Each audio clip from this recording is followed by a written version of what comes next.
Ginatag sa nga head sang Iloilo Provincial Disaster Risk Reduction and Management Office o kung PDRRMO nga si Dr. Jerry Biona nga ang linog nga eksperyensyahan kagabi ang dugas ng West Panay Fault Line. Sa interview sang Bomba Radio kay Biona, iyagin pahayag nga isa ini ka-active fault line gani nagakatabo ang pagtayog sang duta sa idalom sini sa hindi mapaktan nga oras. Suno pa kay Biona ginatuduman nga ini ang rason kung nga permi nagakatabo ang linog sa mga kabanwahanan sang Premier Distrito. Ilabi na sa Tigbawan, Gimbal, San Joaquin kag Ibaras. Ginpahayag man sini nga ini nga fault line among ginatawag nga strike slip fault. Kung sa diin ligdasanay ang duha ka trench sang duta sa palibot sang 10 kilometros nga kadalumon. Dugang pa sini nga bangod nga manabaw ang kadalumon sang linog. Mas mabaskog ang mabatsyagan sini sa kadutaan. Nagabiso man nga head sang PDRRMO nga maghalong kag magpreparar bangod hindi mahibaluan kung masundan pa ini nga linog.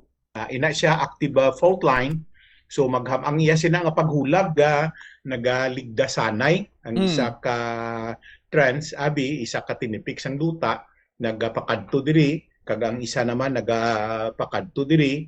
So sa sina nga mga areas record wise Ibaras, Tubungan, Tigbawan kag Gimbal nga mga areas sa ginatawag nga swarm, it means nga matabo ina siya bisan nagadulungan nagasulunod-sunod pa sila kag ina siya nagaresulta sa paghulag sinisang tinipik sang duta as I said ga-slide ina siya wala ina siya nagabuka, wala man ina siya naga-usmod pa idalom, but rather strike slip ina siya nagaligdasanay sila.